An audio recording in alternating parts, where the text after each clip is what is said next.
Street gospel, light of the tempo. Short swing, killer live from the ghetto. The hood messenger, let them know hell's close. Black burial, the devil in a black cloak. Yo, what is up? Welcome to the Street Gospel Podcast. I'm your host, Dave One. And this is episode number... Yo, Cam, what episode is this? Episode 95. Yo, if you checked out episode 94, we had our good friend of the show, Joe Bob. And Joe Bob is... Man, what is Joe Bob? Like, Joe Bob's just like a political commentator, comedian, father, believer, worship guy. I mean, Joe Bob does it all pretty much. Young dude, super smart. So I sometimes when I'm interviewing Joe Bob, man, he starts using these big words. And I'm like, bro, slow down a little bit. Come on, man. Don't make me look that bad. But props to my boy Mike Dub. Introduced me to Joe Bob, and he checked out the podcast, and he was like, yeah, man, you really improved. I said, cool, Mike, thank you. Mike's a principal out there, so appreciate that, Mike. But if you checked out the podcast and you liked it and you think somebody would benefit from the podcast, like always, send it to somebody, man. Share the podcast, subscribe to the podcast. Make sure you support the podcast. We appreciate everybody out there. I went live earlier and had a bunch of people talking to me, and it was good to see where everybody was from, man. A good mix of people. So I appreciate that. Y'all know I try to mix it up in the podcast, man. We have all kinds of different people. But our guest today, let's get down to the business right here. He's a second-time guest. So lately we've been having a couple return guests, but he hit me up a couple months back, said he was coming through. He wanted to come to the podcast. I was like, whenever you come, let me know. We'll make time for you, man. He really set us off in the Christian hip hop scene because I knew about the Christian hip hop scene. I was involved in the Christian hip hop scene at one time, a long time ago. And he came through, and it was really cool, man. We had a good time, and so I appreciate him coming through. Now I got all kinds of hip-hop artists want to come through. But he has a new album out called B.O.A.T.S, based on a true story, right? Yes, sir. He got some new single. We'll talk a little about the single because I thought it was really dope. He's traveling all over the world, staying busy, but he took time to visit the Street Gospel Podcast. On top of all that, father, husband, believer. I mean, and I heard he's a dancer. I want to talk a little bit about that, but I want to welcome to the Street Gospel Podcast, Mr. Stephen Malcolm. Woyo MIG, Wagwan, what's happening, my West Coast brother? What's up, man? We in the building. How you doing, man? Good, brother. Yeah, thank you for having me back, bro. Family teams. Yes. I mean, it was a really good connection, man. Absolutely. Like I was telling you before the podcast, when you came through, all of a sudden, like I had all these hip hop artists hitting me up, like I'm gonna be on the podcast. I got to get on your podcast, and I was a little overwhelmed. Trailblazing, bro. You know, I'm blessed to do it for you, my bro. I appreciate the culture that, is man. good, and you're good to the culture. So why not? I try, man. Take it to the next level. I try, man. So you've been busy, following you on the gram, seeing where you're at. Thank you. A lot of traveling, a lot of getting out there, and then fatherhood. Yeah. So your son is a little bit bigger now. Yeah, man. He'll be 4 in November, man. Yes. So how is that going, man? Because I see him all. By the way, cute kid, man. Thank you, sir. Happy kid. Yeah. He's always dancing, always singing, mumbling something. I was watching a video of him today, and he's in the mirror, dancing, singing. So how is that going, man? You know, one of my mentors told me one time that our greatest passion comes from our deepest hurt, bro. And me growing up without a father has really showed me my greatest passion is my son. So, man, yeah, he's great. He's growing now. The conversations is there. He's literally like my little homie. I took him to a show for the first time, like just me, him, and the DJ. It was in Akron, Ohio. So, a little 4-hour drive, boom, boom. He did the set with me. I got him a little microphone that I passed to him. So, little 45-minute set, and dude was rocking the whole time. So that's so dope. Yeah, I'm excited for the future for him.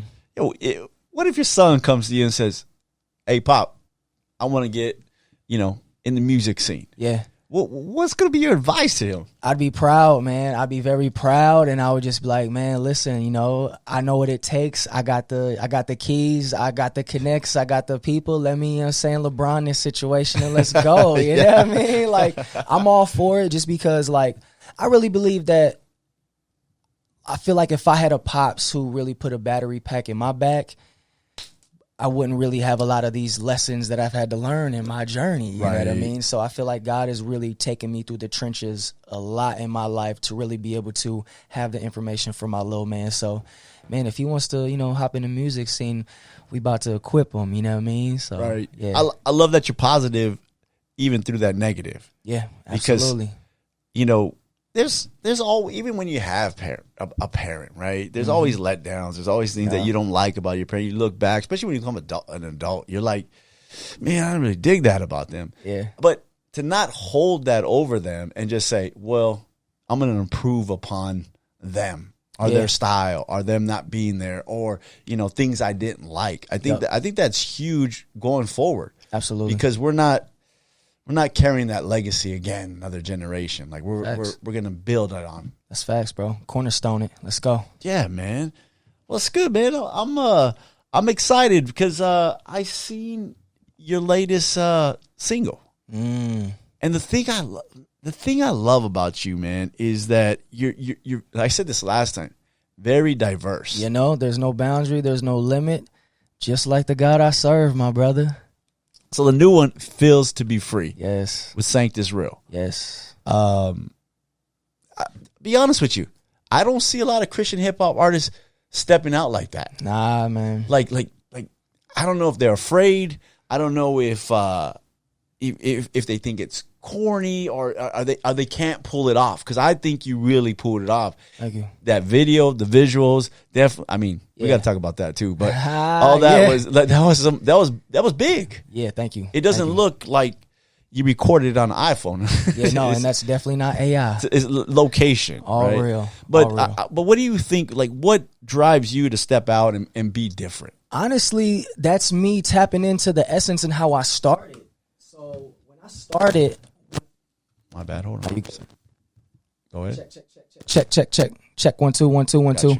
So honestly, that's me tapping into the essence and how I started. So when I first started was at a hip hop church, and how it was songs like Background from Lecrae. I can play the background, slow hook, right? And then boom, go into a verse. So that was the formula in my head when I first became a believer and serving at this church, was slow singy hook, rap verse, and you know, Lucky Ones by Lecrae.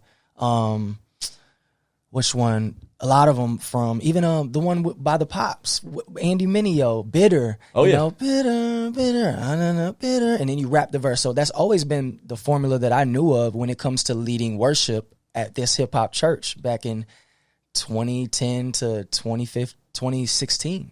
You're right about that. That makes sense, because when hip hop, like, it was in the early days of church hip hop, you kind of had to blend it in with the choir, the worship, right? To make it acceptable. Like, let me put a little verse on this choir song, and then we'll ease the church into accepting hip hop. And so that's what I first started getting booked for. I would lead worship on Saturdays, and then Sundays churches would visit our hip hop church on Saturdays, and they'd be like, "Hey, can you come do that as a guest at our church on Sunday?" So we go to these suburban churches on Sunday, and they be like, "Hey, this is our guest artist. We want to expand the worship experience. Check out Stephen Malcolm."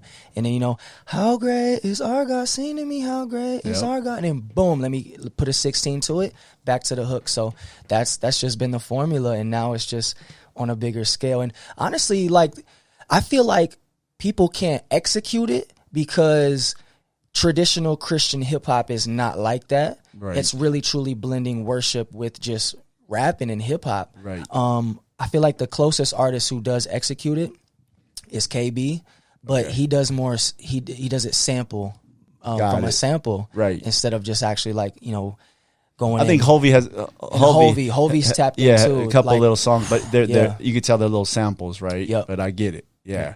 I think it's dope, man. I think you have stepped out in a lot of ways and made it diverse. Is that make it easier for you when you go in the studio to put the album together, or does that make it a little bit harder because you're thinking, I can't have two songs that sound alike? Or, yeah. No, honestly, this is what changed my perspective, because I honestly wrestled with it for a little while. I'm like, Lord, I love and I'm passionate about these bangers, these head nodders, these ones that I can show cuz on the block and then cuz at church and be like, yo, these is fire, right? And then these ones, it felt more like these ones over here were purpose driven and formulated in some way, shape, or form. And it's just like, man, like, what do I do over here? But I would literally go on tours, like, for example, Even Louder with Natalie Grant, millions of streams. I feel like we're almost like 10 million, and it's just consistent. Bro, I would have the biggest gangster walk up and be like, hey, yo, man, my favorite song from yours is Even Louder. And then just yesterday, probably 60-year-old white woman at a radio station was like, I love the song with you and Natalie. And so it's just like, bro, God is really using this thing over here to reach everybody, which is the calling, right? Right. But then over here, this is what I want. And it's just like, when I first became a Christian rapper, one of the things that I did, I prayed. And I'm like, Lord, is this really what you want me to do? Because I was into the hooping. I wanted to be a baller. But I felt a calling. And, you know, as the rejection comes, Lord, I'm not this. Yeah. And God said, it's not you. This is me. You're just the tool. You're just the vessel. Now go. And it's just like, I sat back and I thought, who am I to get in God's way when I am just the vessel? So let God do what he's going to do. And I do this to perfection with execution.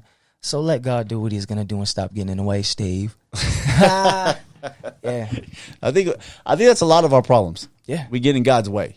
You know what I mean? A lot of times we try to solve the problem, and then we're over here for an hour or two. How am I going to do this? How am I going to do that? And then all of a sudden we're like, well, did you pray? Like, did you ask him for help, for give you a little wisdom? Why are you trying to do this on your own? Yeah. Like, just stop. Yeah. And once you just stop and realize, okay, Lord, you make the connections, you put it together, and I'm just going to be the voice. And it's even been like that in fatherhood. And I'm pretty sure, you know what I mean? You know as well. Yeah.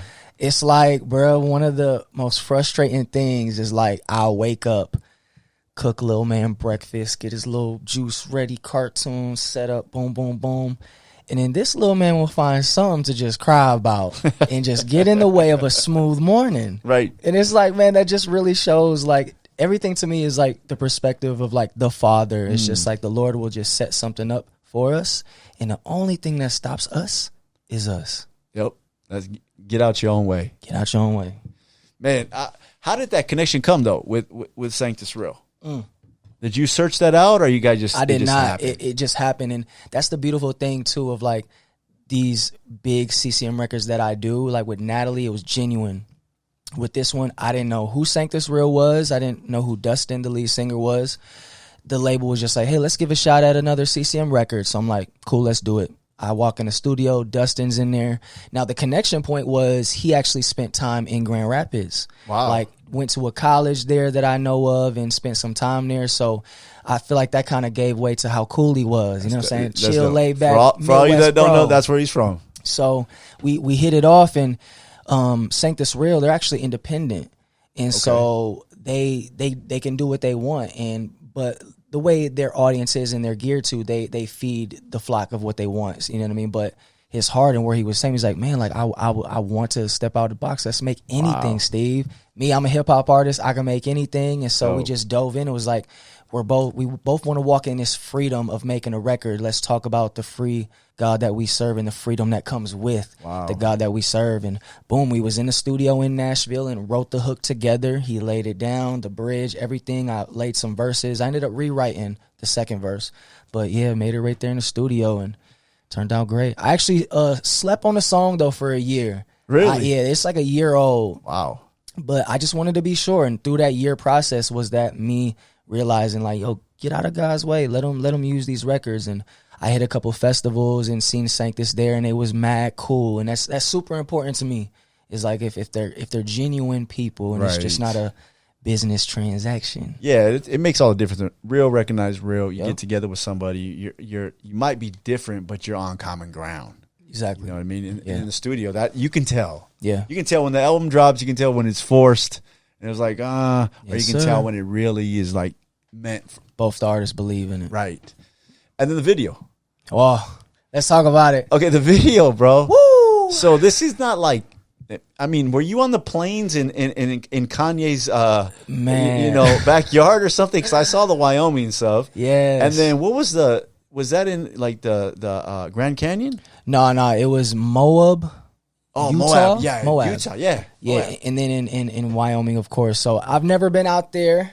Because Shout out to music Man. and God who has taken me places that, I've never expected to go as a kid from the visuals ghetto. were crazy. Let's go. So, the videographer, shout out Sloan, Salt Productions. They're from Grand Rapids.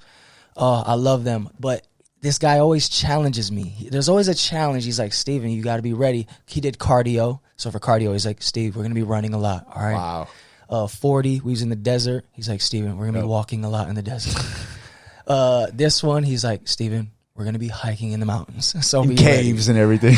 And waking up at 4 a.m. every morning. So this video feels to be free. Listen, we started in Wyoming, like 3:30 a.m. wake ups. We're hiking in the mountains and we're going in the hills and people are like, there's bears. Yeah. Listen, dog, we don't do that. Yeah, I'm good. You know what I'm saying? We don't do that. And we had a patrol guy with us. And there was one part where there was like a river and this looked like where bears are. And there was a sign, beware of bears. Oh, no, man. Bruh, I'm talking about I was terrified, y'all. Yeah. And when you see the video, me when I'm standing in that river, when I turn my head, that's me looking for bears.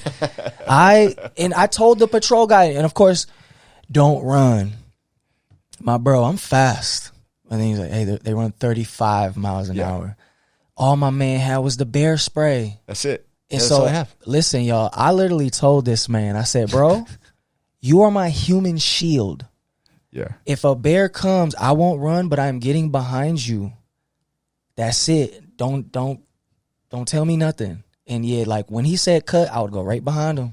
Oof. And then action, all right, boom, get it quick, get it quick.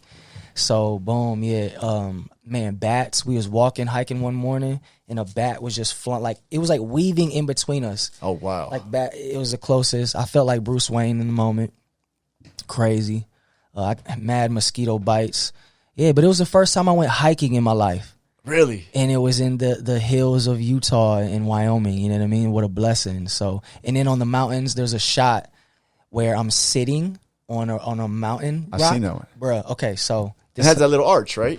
No, that was a different part. That was the other one. Okay. But this part was crazy. So we walk up, it was a hike, and then I look, and then the videographer, he's like, yeah, just, hop out on this one. And so I go, and as I'm running, I jump to one, and I realize, these are just like round rocks and then nothing around. And it was like 3, and the lady was like, don't go on the 4th one.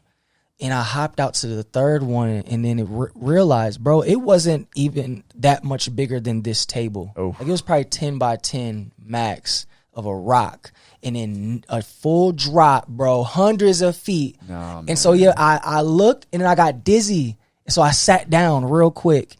And that's why the only shot you get of that is me sitting down. Yeah. Because I was like, hey, bro, I feel you, but I'm not going to stand up and get hype and trip and lose my life. Yeah, man. Couldn't do it. All for the gram. All for the gram for a video. People die like that every day, man. Just getting to the edge, trying to get that shot. People die for content every day, B. Yeah, but it was definitely dope, man. So props to them. The visuals, like I said, was dope. That tunnel scene with the light kind of coming in on Gladiator-esque, boy. Yeah, that was tight, man. So I was impressed. Thank you. So the new album, based on a true story. Yeah. Okay. First impression, which is crazy to me, is that you've had huge collabs on songs. Thank you. The whole album, I think there's only one person.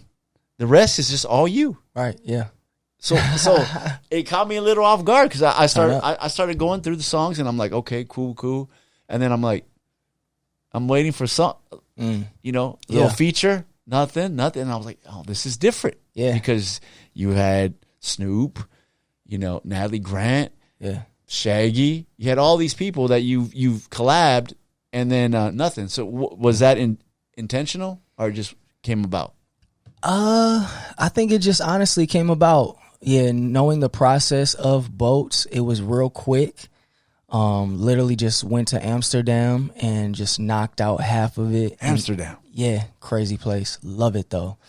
And then came back to Nashville with a nice little game plan, 2 producers and 1 co-writer, which is the guy on the song Enough, and knocked out the other half. And then boom, just, wanted to put something out that I just got really creative with and stepped outside the box. But it really was a full circle moment, because it's like I have collaborated with certain artists, but it's like I'm to the point now in my career where the Lord really had to, like, I guess, put me in a place of solitude to really go through a certain revelation that I really had to, because it's just a season of growth in my life, just as a man and as an artist. And so it was like I just needed to be on an island with some solitude and just really realize a lot in my life and just feel a certain loneliness that I needed to feel to grow, which is crazy. Timing is just crazy with music sometimes. So yeah, it just ended up being like that. And yeah. Did anybody question you about that, or say, "Hey, man," or were maybe the label was pushing to put somebody on there or something? Nah. You just kind of just trusted you. Yeah, just kind of trusted it. That's dope. Trusted it. Yeah.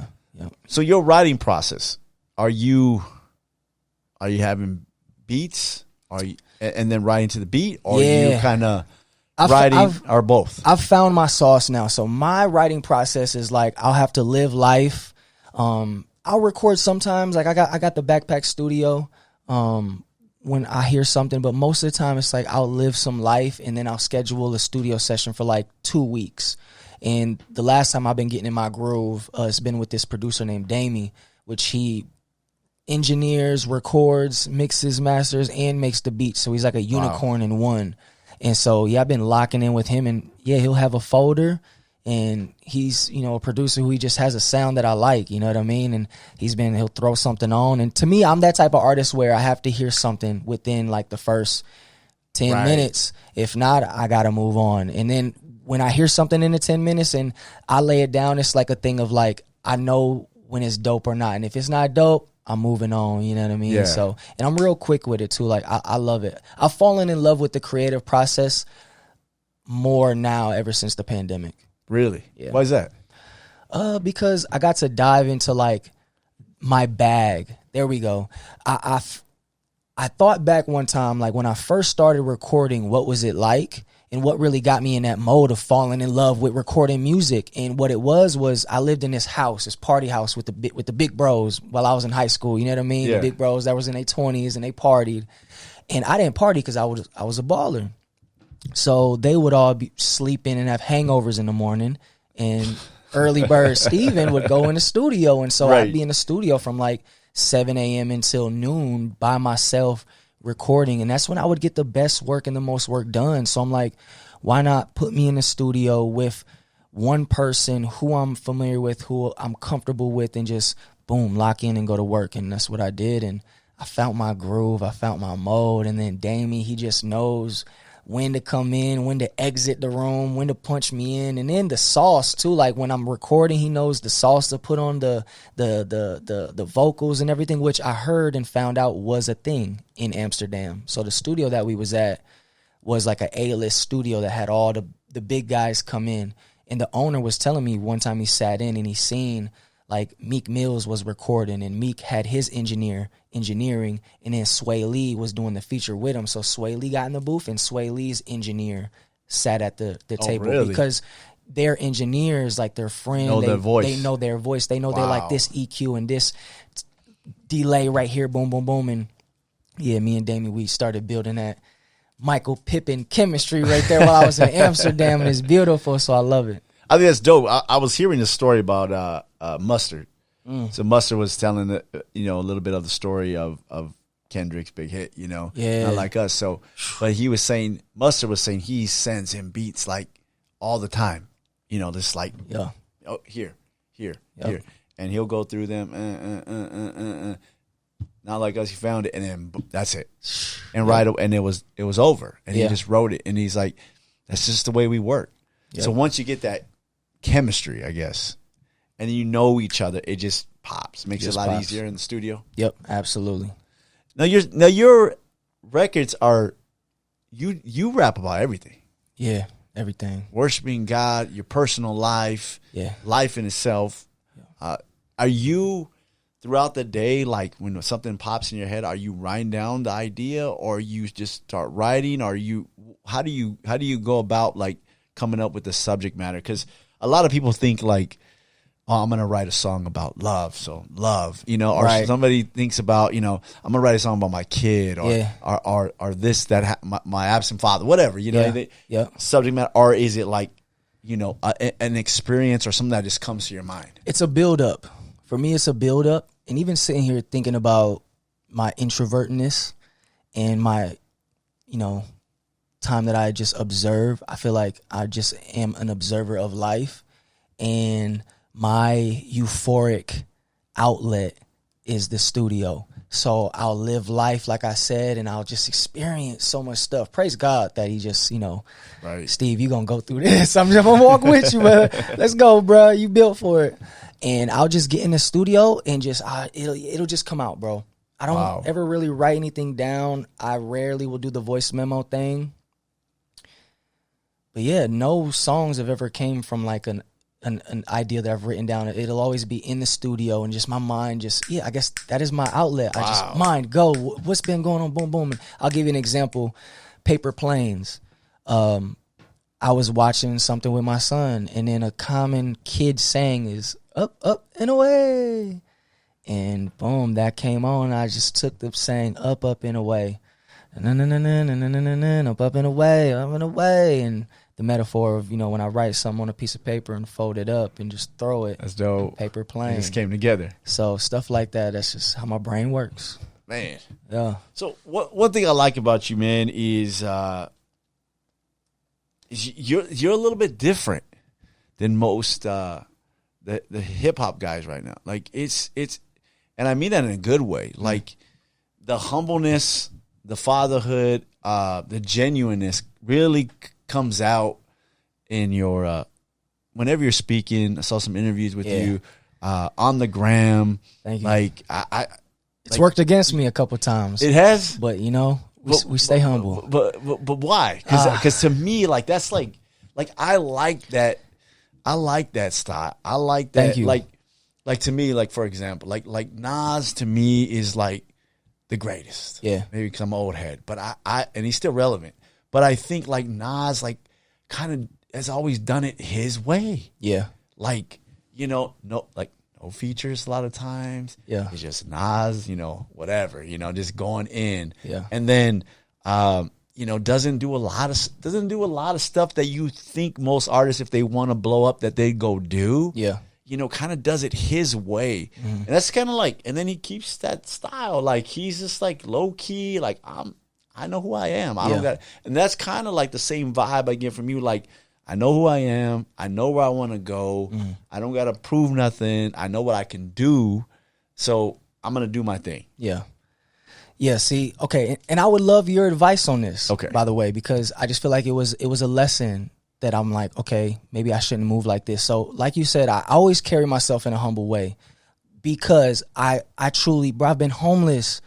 I slept in a hotel room, and how we were paying for it was because my sister was a stripper and my mom couldn't work because she had 3 back surgeries. So she was dependent on my stripper sister. And then I was the one dropping her off so I can use the car with no license. Like I've been to the bottom, bro, and hustled to get where I'm at today. So I know what it feels like to have nothing. And I'm just cut like that. And so I have this show, right? And it was like a last minute show in between a lot that was going on. So it's like, all right, let's dip in and then dip out. Boom, boom, boom. I get there and picks me up and,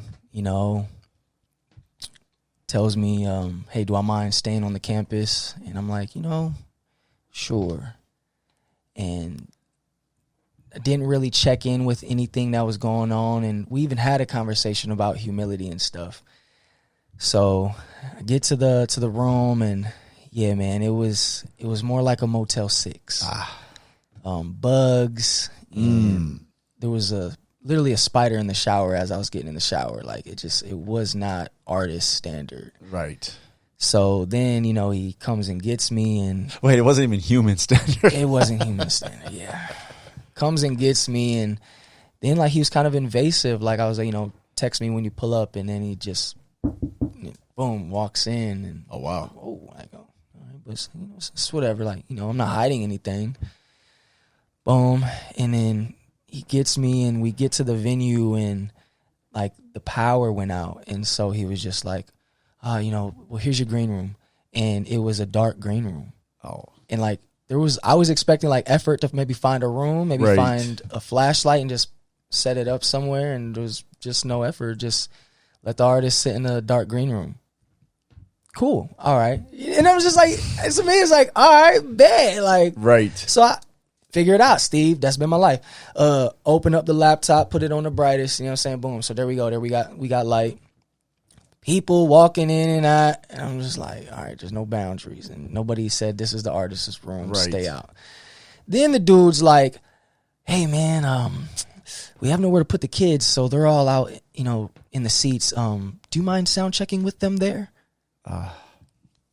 So sound check and, blow the reveal and just give them the taste of the music real quick in the feel and just...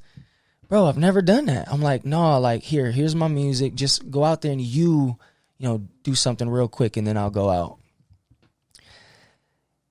Keep in mind, there's no talk about payment yet.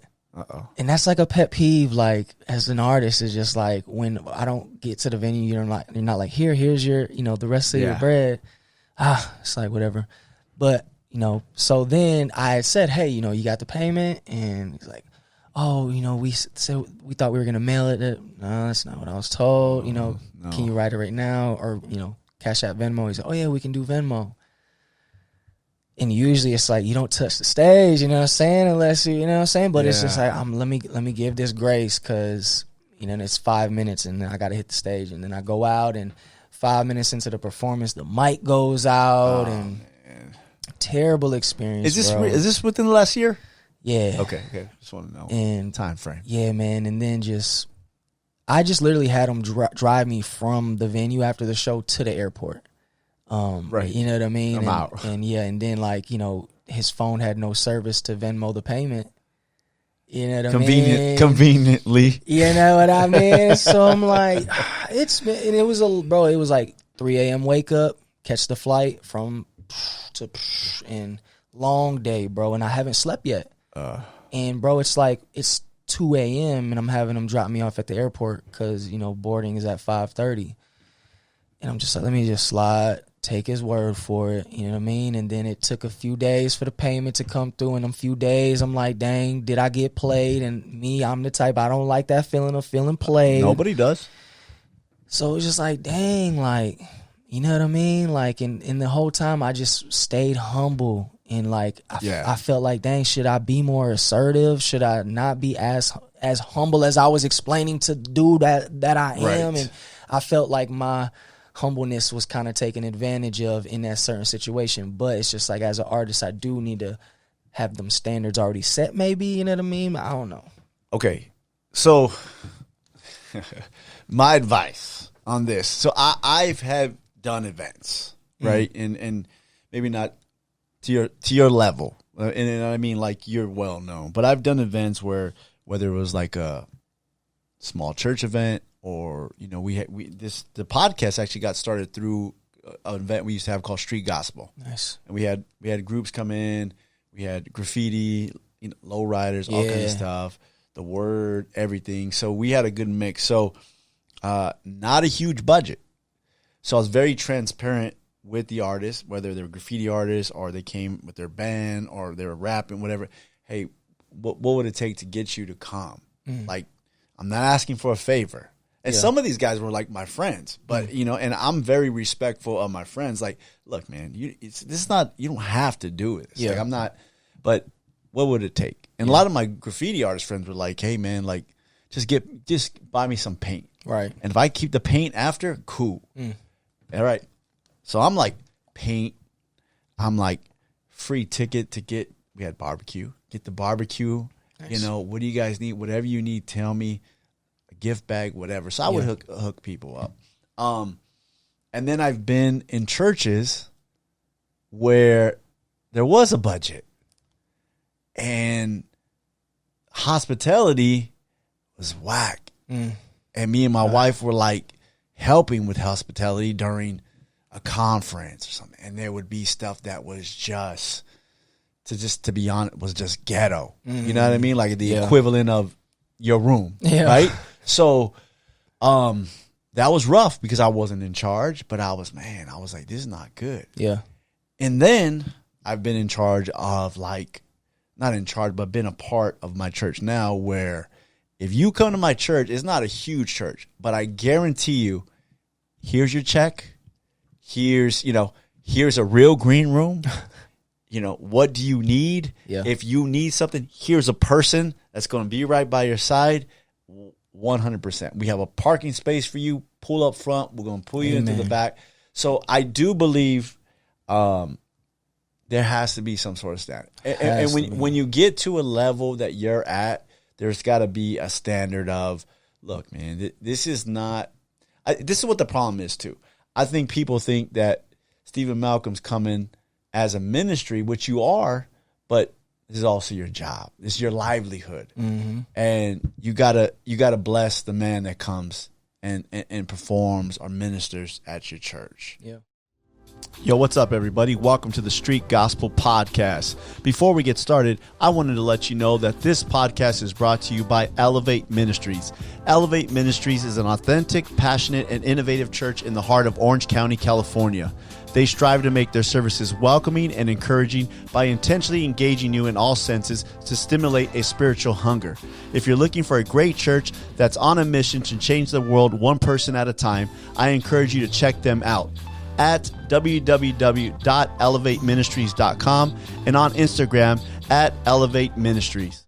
So you're a professional recording artist, you know what I mean? Yeah. And so there has to be a standard. And I don't think the standard is bougie. I don't think the standard is asking. You're not saying, hey, all I want is all yellow M&Ms. You know what I mean? I mean, your rider, I could only imagine your rider's not like that. But hey, man, can we get like maybe, a couple Red Bulls and some water, some quiet time, let me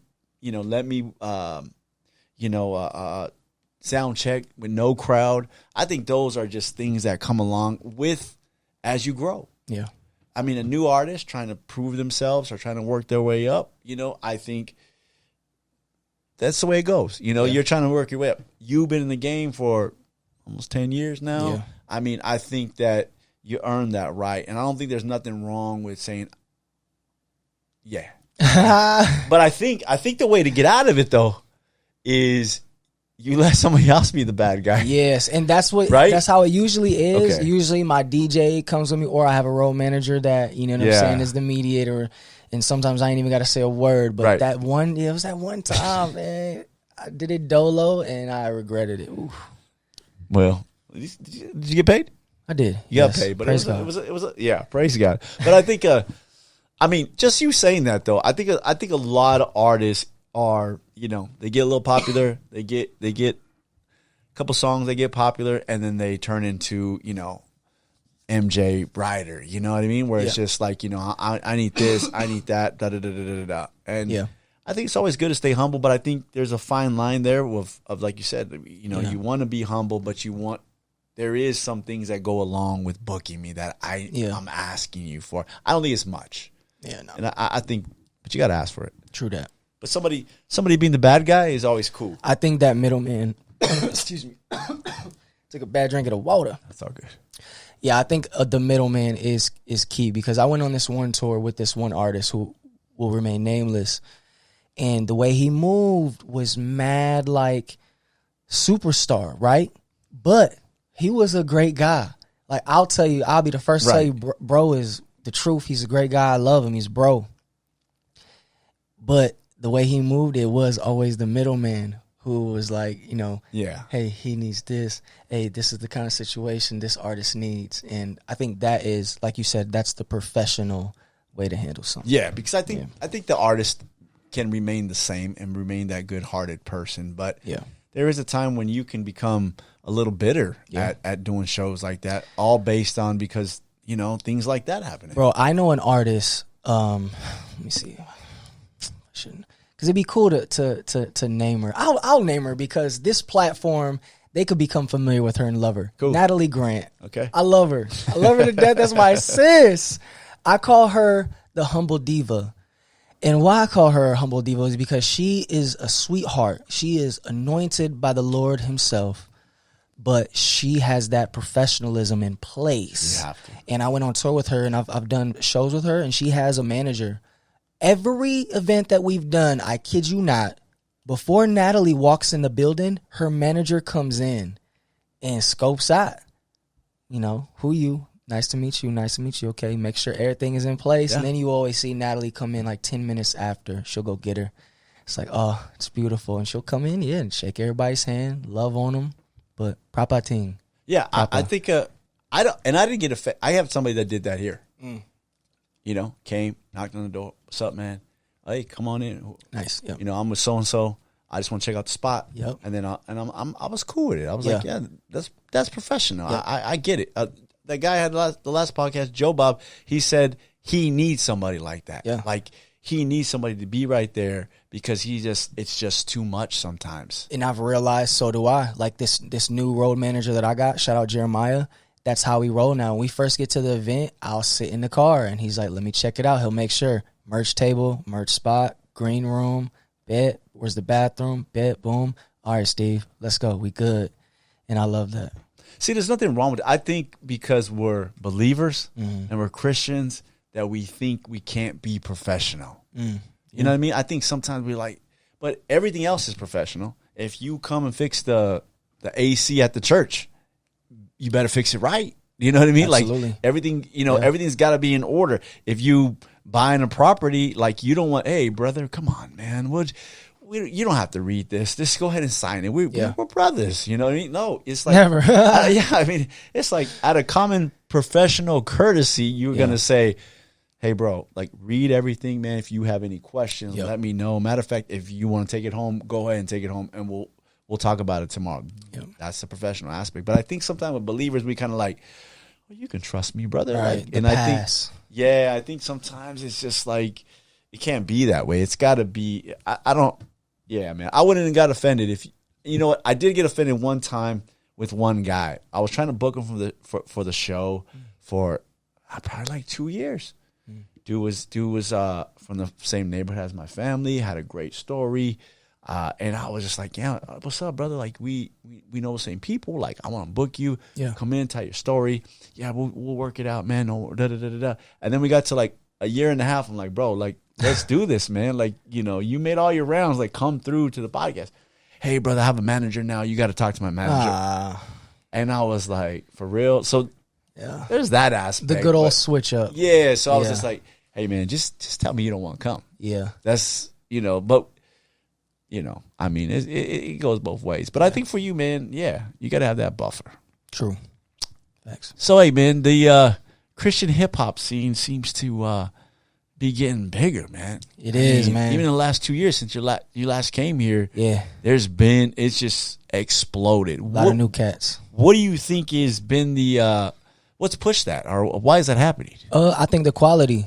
The reputation was back in the day is corny, and now it's not corny. You know what I mean? Like Lecrae, fire. KB, fire. No big deal, fire. Steve Malcolm, fire. Miles Minnick, fire. John Keith, fire.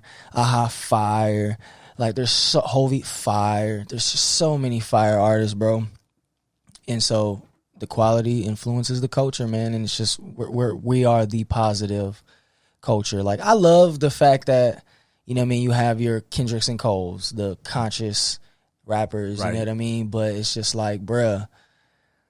Deal said it in a song just recently. It's just like when mainstream artists mention the Lord, bro, it's like, oh, like, dope, it's cool, you know what I mean? But it's just like there's this Christian hip hop thing. It's just like, man, no, we're about the hope that they talk about and yearn for. Right. It's crazy. And the listeners yearn for. I think the culture has gotten to the point where it's just like, somebody was saying this the other day. I was watching something, and they were. I think it was Deb. That one. I think she has this show. It's a hip hop show, and she had female artists coming on her show, and they were trying out for this show. I guess Deb is like this hip hop manager, worldly hip hop manager. I think Waka is that's his mom or something like that. So she's been in the game forever. Gotcha. So she's having these females try out, and once they got like over the top sexual in their raps, she was like, enough. She was like, enough. Like, next. Yeah. And she was just like, she's like, we already heard all this. Like I don't want to hear this. And I was tripping out because I'm like, this is the world saying this. But it clicked in my head because I was thinking, well, Deb's seen this from that perspective. Like, we feeding the culture constantly this sexuality for the young girls, like, and it's over the top. It's not like I'm fine. It's crazy like, nowadays. Yeah, it's like I'm this. I got this, and it's like, what is there to? There's nothing. There's no mystery behind these women because everything they rap about is every body part and everything. So I was realizing like the world was kind of like saying, like, we don't need no more of this. Like, and they're not saying like I'm not saying that they're going totally wholesome or anything like that, but they wanted. I think they wanted a little bit more purpose in the rap. Like, like let's put a little bit more purpose in this song. And it doesn't have to be Latifah, UNITY or something like that, but it just something. Say something that's not some just substance. some substance. Yeah. Ratchet rap is going crazy right now. We was just talking about the other day, man, and. Yeah, it is all the same. It's literally the same topic with the female rap right now, and it's pretty crazy. It's ratchet rap, and what about mumble rap? I don't know any Christian hip hop artists that are mumble rappers, but what's your take on mumble rap? I mean, it played its part. I feel like it played its part and plays its part, but like I found myself, what I did the other day was I was on like a 4-hour trip to Akron, the show, and we just played the albums that we love, but then, I just clicked hip hop on Apple Music and it just got me all the new stuff that's coming out. And bro, a lot of it is, like, I feel like it's that drug rap that, is like mumble. You don't even really know what they're saying. Right. Like, this new age drug rap. That's what I feel like the mumble rap is, bro. And I feel like it's just ridiculous, bro. I feel like it's like, where's the talent? Yeah, I'm not into the whole new age pop some Molly and sip some syrup and go in the studio and vibe out. Like, nah, bro, this is a creative art. Be creative. Don't be a junkie. So you get offended that they're not taking the art serious? Nah, I don't get offended. I just get upset when I see garbage and I see 100,000 views or a million views, you know what I mean? And then it's just like I see dope stuff that's like got some substance and some purpose, and then it just has, 2,000 views. But that's the world we live in, bro. Negativity sells, bro. That's with the women too. That's why they gonna step to the mic and say that, because this is what's selling. This is what's getting the most clicks. Like, I can't even stand like. And I actually feel like Ice Spice, like some of her, like, her vibes is kind of like head bops, but it's just like, why every time I see her, she turns around and shakes her butt. And then that's when the crowd goes, what? Right. Oh, they all got to rap in like a bathing suit. You know what I mean? So we're not turning up to the words. We're turning up to her shaking her parts. I'm thinking it might be a phase. You know what I mean? I think with the Coles out there, and the Kendricks, which I don't agree 100% with every line, but it is quality. You know what I mean? Yeah. And like you said, with the Christian artists, there is quality. It's not, dumbed down. You know what I mean? And I think, if we can keep mumble rap out of Christian hip hop, I think maybe that'll be a good thing. That would be a great thing. You know what I mean? Because also, I mean, you're still trying to spread a message or hope or give some purpose to that song, and mumble rap really doesn't. Maybe you nod your head a little bit, the beats but be cool, the flow be cool, but that's it. A few songs. That's it. It's just like Playlist music. Yeah, exactly. It's nothing that you're going to go store and buy or CD or you're going to pick up or download or anything like that. You're kind of like, yeah, let's just play this for a minute and then let's move on. Yeah. What do you think is the biggest problem in the Christian hip hop scene right now? Not enough exposure. I feel like in the past, the gatekeepers had the crabs in a barrel mentality, and now it's over with, and it's a new age, and it's different now. And I even found out that is the word from like a young cat. I went to a conference, and it was just a bunch of the new generation Christian rappers, bro. It was cool. They literally was calling me the legend GOAT, and I'm like, bro, I'm still young, dog. Like, but they was telling me, they was just like, yeah, man, we heard, he was like, yeah, man, we heard that y'all had to go through that, man. Like, just people just didn't really want to, like, look out, and just people just fighting for theirs. But now there's just, like I said, an emergence of young cats. The genre is growing because of the quality. And so now it's different. It's definitely spreading more. And, yeah, man, it's in a good spot, man. It's in a good spot. I just really feel like, too, I wish the people that do see the value in it I wish they would have went about helping the genre out differently, instead of just, there was a period where, these big labels just signed artists and then just really didn't know what to do with them. Right. And so, and I just feel like, because there's so many like these CCM tours and Winter Jam tours and stuff like that, but there's no big Christian hip hop tour. But like, we do have like dope artists who can tour. Yeah. And the infrastructure is there, but it's just like, man, why isn't Invasion tour on a bigger level? You know what I mean? Do you think that there's a little lack of unity there? Oh, yeah. Maybe not intentionally, but maybe it's just organizationally. Yeah. Like, who wants to take the lead? Well, I'm not going to let him take the lead, or, and maybe not as tight as you can be. Yeah. Yeah. Absolutely. Yep. Yeah. Absolutely. Listen, so, and I'll even say it too. Like, I'm not scared to say it, bro. Like, there's guys at the top. Like I'll name the big three: Lecrae, Andy Mineo, KB. Right? That's a big three. I feel like now, you know what I'm saying, I'm not fact checking or pocket watching, but it's like, I know my bro KB got some ducats. I'm sure Lecrae is pretty set off financially. Right. And then Andy Mineo, he's got a platinum record, you know what I mean? Yeah. So, boom, the big three, right? You big three, y'all know these promo companies and the sponsors, like your Compassions and your, you know what I'm saying, child sponsor stuff, because they've toured with everybody who's on it. So it's like, there's connections there, there's money there.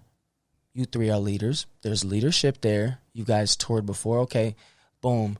I guess like the Unashamed tour, but instead of just making it just a Reach Records thing, why can't that be a CHH thing yearly? Right. That's a big question mark. I don't know. And I can't answer it. I just be like, dang, why not? Yeah, I don't know, man. I think sometimes when you get the bag, it's kind of hard to share, which is crazy, because in the world, like they put people on. Oh yeah. You know what I mean? Like, oh yeah. I think like they helped put me on, shout out to KB, man. Right. Like, it's my bro. I think in the world, like they're really good at that. And it might be for their own benefit, but I think like there's a lot of times where like if I would get put on, I'll make sure I come back and get you and put you on. And I think that's the key. I think there's a lot of times where they don't do it, and it's maybe because it's a smaller market, and they think like, man, if I bring somebody else on, then that might take my spot. We live in such a social media perspective world that it's just like, man, like if we were to go out and just sell out 1,000 seat venues, which is if Big Three went out, and then with like John Keith, Stephen Malcolm, and Miles Minnick. Like, that's a crazy lineup. It would be huge. Bro, we would sell out 1,000 seat venues around the country, bro. Yeah. That would bring attention. And then, call that mug Christian Hip Hop Tour. Christian Hip Hop is alive. Christian Hip Hop. Right. We here. Christian Hip Hop. We selling out venues. Let's go. That'd be very different. And there's just so much power and unity as we see. That's the foundation of hip hop. You know what I mean? So Yeah, I think, that's how hip hop grew in the first place. You know, you had two mega groups, Run DMC, Beastie Boys. Well, let's go on a tour together and let's just kill it. We don't care who opens or who closes, but let's just put it out there. Run DMC, Beastie Boys, KRS-One, Wu-Tang, NWA. Bro, all groups, bro. The Locks. You know what I mean? Like, how come there ain't any Christian hip hop groups? well, there was Cross Movement, which was a group, and then they spawned Ambassador and Truth. So it's like, boom, like that platform of Cross Movement spawned the Method Man and RZA. You know what I mean? And then you have Reach Records, boom, group, who spawned, you know what I'm saying? Let's call it the Young Money. You know what I mean? Yeah. Wayne, Drake, and so it's like you have Cray, Andy, KB, and now the new age, 1K, Hovey. Like Reach has an amazing culture, bro, that they've built over there. So group, bro. Group, man. Right. Would you be in a group?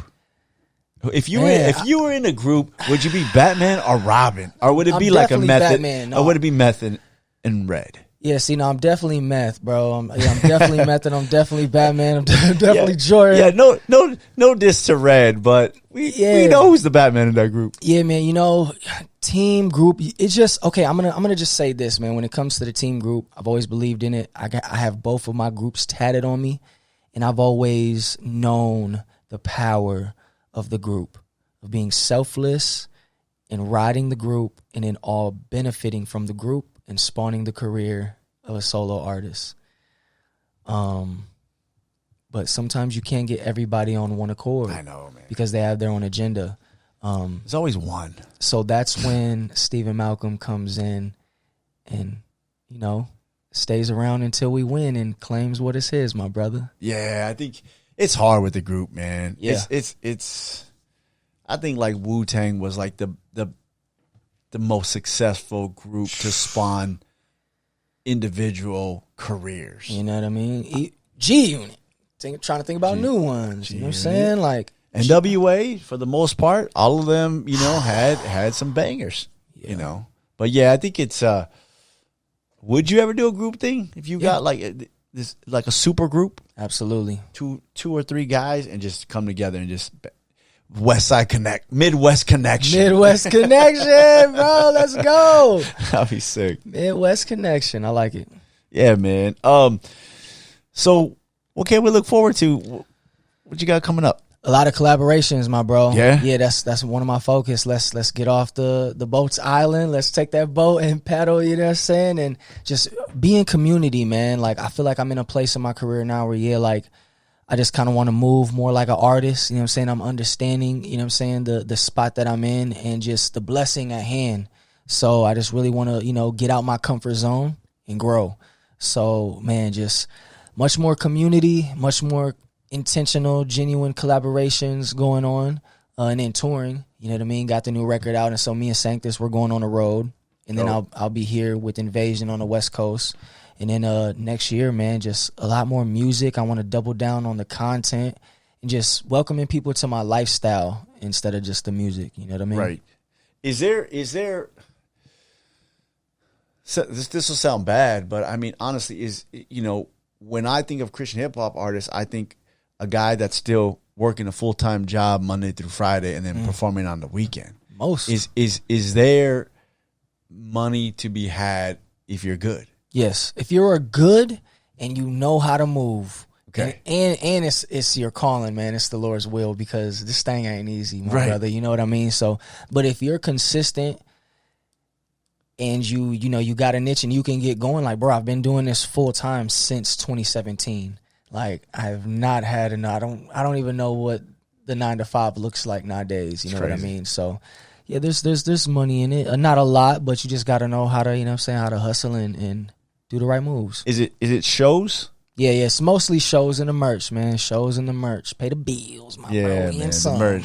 So that's all you right there. Yeah. Yep. When you get streams or you sell CDs, it's Some of it, yeah, gotta with give the it. music, yeah, some of it goes to the label. I'm Right. in the deal situation, but yeah, man, I get the royalties too, and those, look lovely. So Tell me about your first show, man. First show. Woo!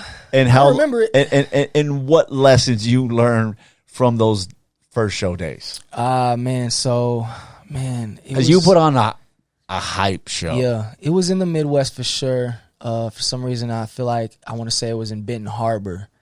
That was my first show, and it was good. It went good. I just really remember. This is funny too. This is a funny take, man. I remember the pastor pulling me in the office after the show, and he's like, "Sir, you did amazing, great show. But when you rapping, man, you still be grabbing your stuff, man. When you rapping, man, like you just gotta little girls out there, you know what I'm saying? It's so as a rapper, you know what I mean? It's just automatic. Yeah. But the pastor was like, everything was great, but you should maybe put your hands somewhere else. You know what I mean? I remember that from my first show, man. So a long way since then, man. Yeah. So when somebody comes to your show now, what can they expect? Oh man, hype, and fun. A lot of energy too. Like you said, I'm just the introvert, chill man off stage. So off stage. So on stage is the outlet, the outpour, and yeah, man, just a hype show, very message driven. Yeah, dope show. Yeah, the show is one of my best qualities.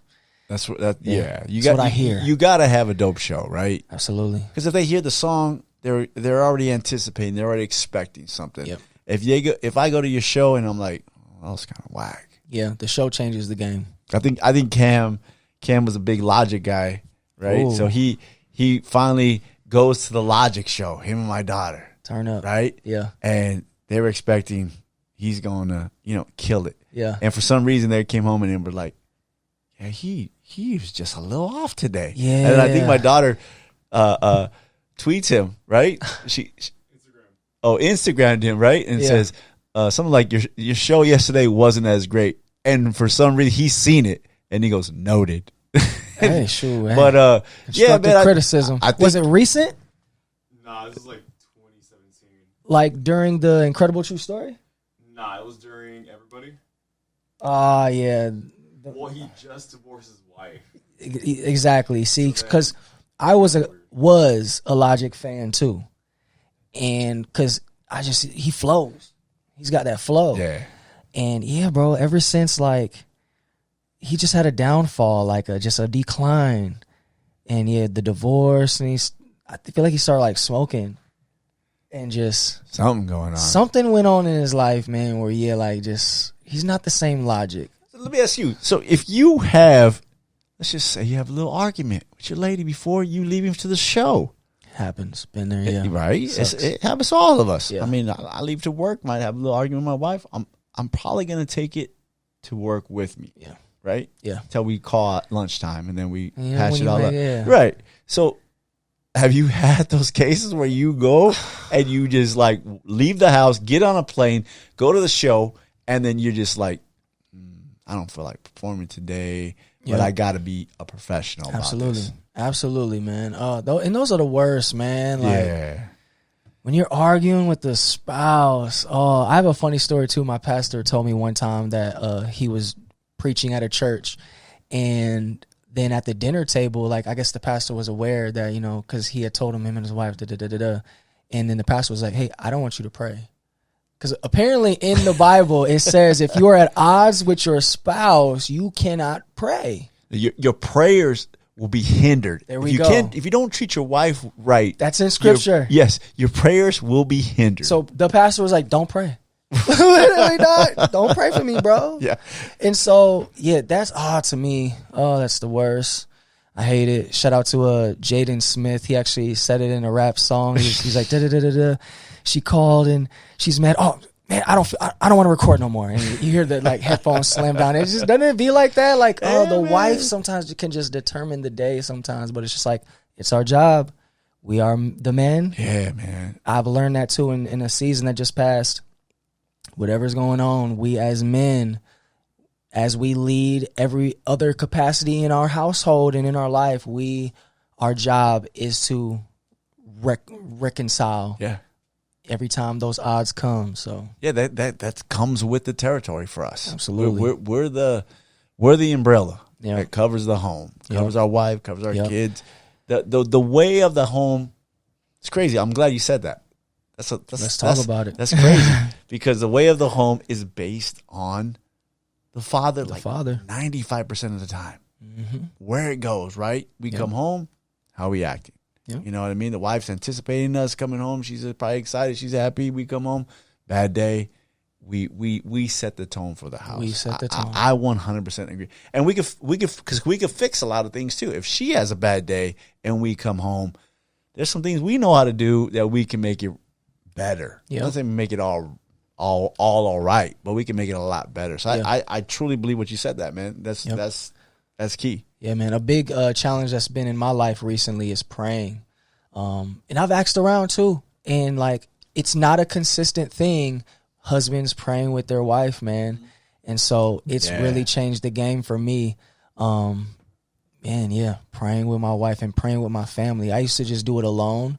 Like, perfect example, one time, like, we moved into a new house and she's at work, son's at daycare, and I'm sitting there, doing the prayer for the house, right? Yeah.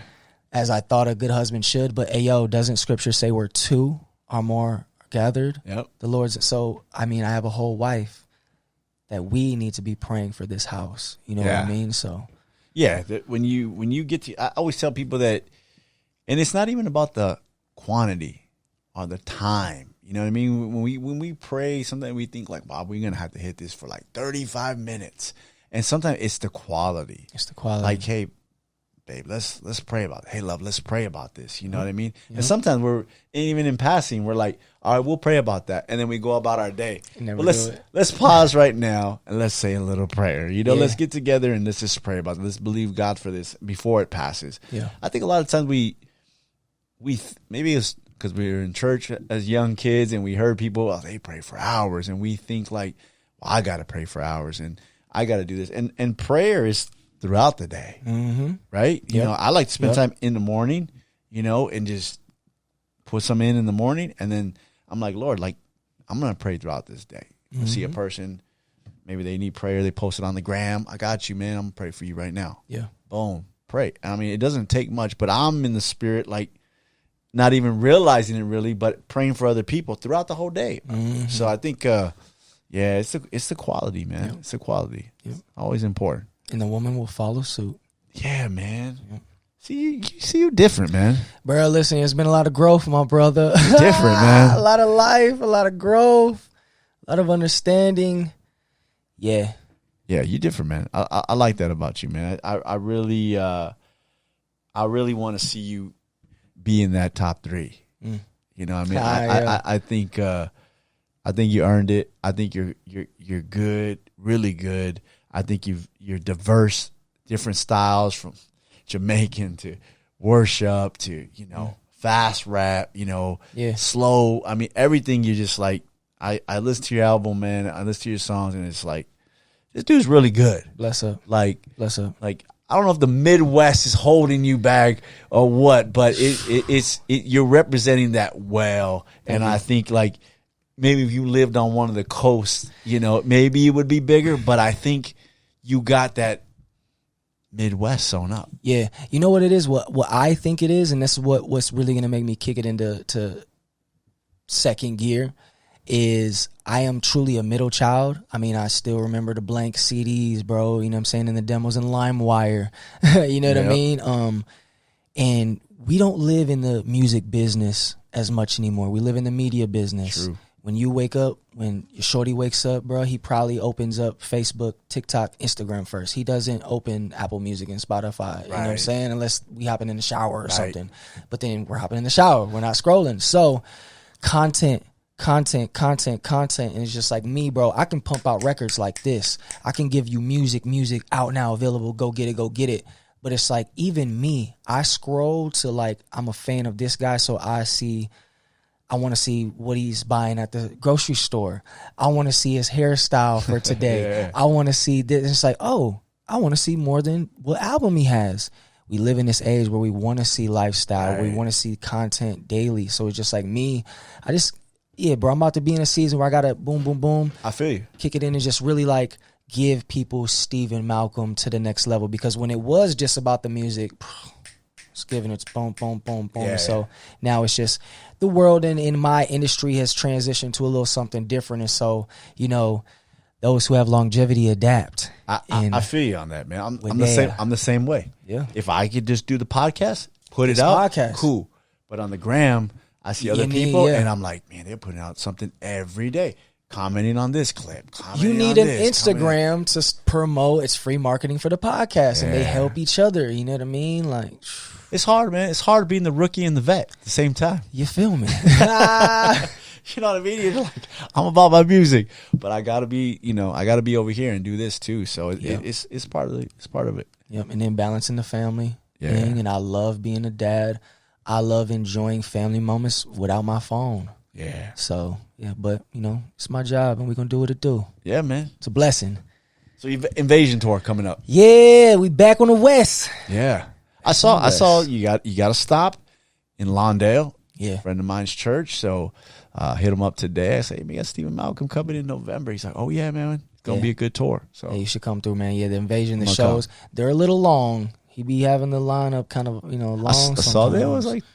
like 10 artists. On Yeah, so I'm out of control with that one. But Right. you know, if you just make it a a long day. And If I show up, just say what's up. You might have a big green room, and you know what I mean. I might try to go back there, man. I'm gonna be like, hey, man, maybe I'll see Street. I'll be like, hey, Street, man, remember me? He'd be like, nah, man, I don't know this guy. But if you see me out there, man, I'm gonna go check you out. nah, yeah, man. If I see you, bro, yeah, I gotta show you all the love, my Okay. guy. Yeah, I got you. the West is booming right now, man. Yeah, I know, man. I'm kind of happy. Yeah. I mean, either way, it's secular and Christian hip hop is booming right now. Yeah, Over here. same. Yep. Shout out to Right. Miles. Shout out to Kendrick. Literally, there's a fight, Crawford fight here. Oh, yeah. This Saturday. I was thinking about you know what I'm saying, staying for the trip, T-Bud. fly wifey out real quick. T-Bud, yeah, man. T-Bud. Man, he's good. He's too good. Oh yeah, he's good. Yeah, He's gonna too win good. that fight. Easy. I appreciate you coming out, man. Appreciate you having me, my bro. Hey, we do one thing before you leave. We do the Furious 5 Furious questions Oh, for you to answer. Question number 1 on the street gospel Furious 5. let's go. On your next album, you can have anybody do a feature on that album. Who would it be?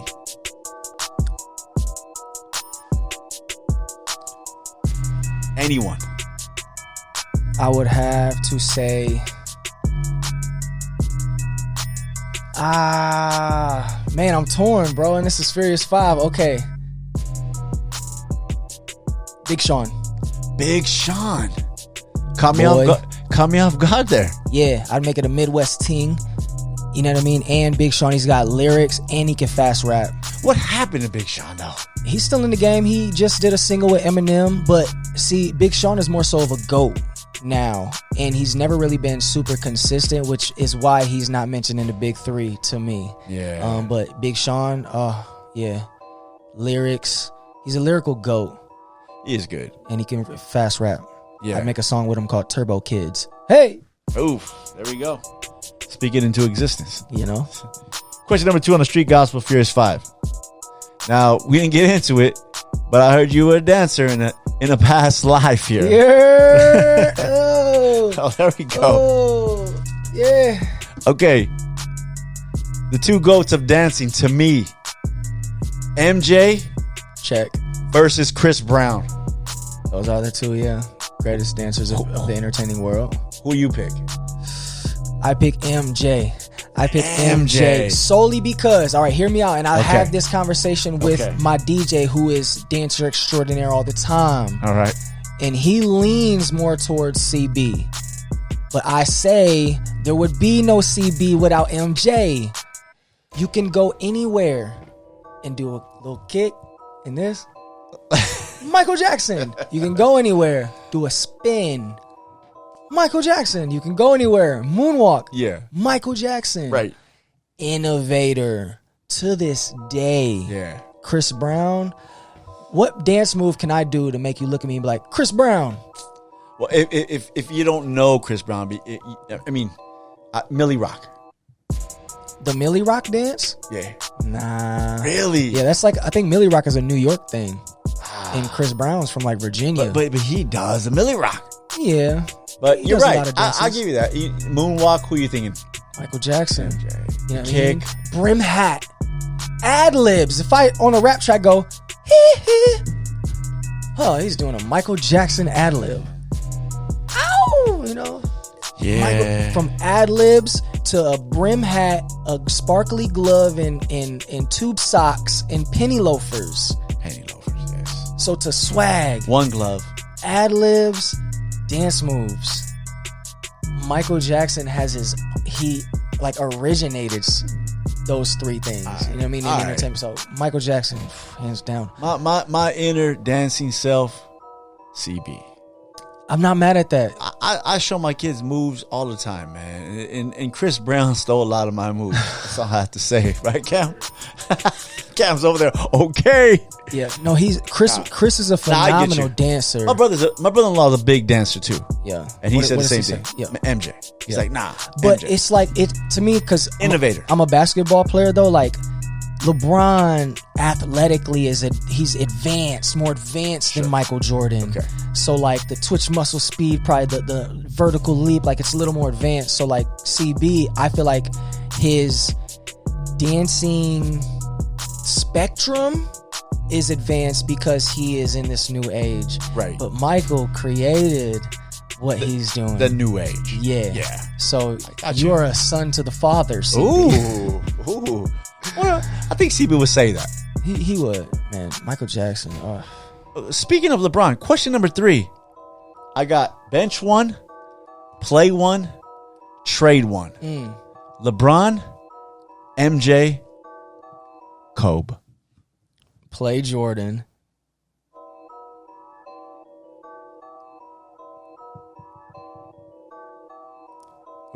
Oof. I'm in LA, bro. But you're from the Midwest, so you gotta. But to like bench or trade Kobe while I'm like sitting in LA, I feel like, you know what I mean? I gotta watch my back when I leave this Ooh. place. But I would bench Kobe and trade LeBron. Ooh. Yeah. Ooh. If you somewhere in the Midwest, Akron, it'd probably be different. Yeah, that'd be different. But so I'm sitting here thinking, how many rings does LeBron have? 3 or 4? LeBron has 4 now, right? Yeah. Kobe has 5, right? Kobe has 5. There we go. MJ has 5 6. plus 6 equals more than 6 plus 4. Just saying. Question number 4. If you had to stop rapping right now, what career would you choose? Ooh. I'd work for my wife. Hey! Yeah, man. Her entrepreneur self, you know what I mean? I would push my wife to really be an entrepreneur, which she's about to start a business. Dope. And I would just work for her, you know what I mean? And she'd be my sugar mama. Oh, she be the boss. The boss. Yeah. No, I really would do that, but outside of like working for my wife, another career path would probably be maybe somewhere in like a fashion store owner. Dope. Like in Grand Rapids, like mixing like clothing and hip hop and live shows and just events. Yeah, something like for the hip hop culture with fashion and music in a storefront in my city. That'd be sick. Yeah. Hey, that's something you can still do, Facts. right? That is facts. Last question. Question number 5 on the Street Gospel Furious 5. When it's all said and done, when the books are closed, what do you want them to write about Stephen Malcolm? That God can truly take anything and turn nothing into something. Even a fatherless young man from nothing. Boom. Dope, man. Thanks for coming out, brother. Thanks for having me, I my appreciate G. you, man. Anything you want to shout out? Yeah, man. Listen, man. Shout out to the West Coast, man. Shout out to Street Gospel Podcast. You know what I mean? Shout out to my homie Street Symphony. Shout out to the fans out there listening and still tapped in. Ladies and gentlemen, we're about to take everything to the next level. Man, shout out to my mama, shout out to my wife, shout out to my little ones, Zai, Truth, Malcolm, you know what I mean? We coming. Yeah, and most importantly, shout out to my Lord and Savior Jesus Christ. By his grace, I am blessed to travel the world and do what I'm doing right here, and that is speaking life and speaking this gospel to the streets. You dig? No, man. Thank you, man. This will conclude this episode of the Street Gospel Podcast with Mr. Stephen Malcolm. Check him out. Download his music. Check out his videos. Support him. He's coming to a town near you. Make sure you get some tickets. Check out his show. We love you guys. We out. Peace.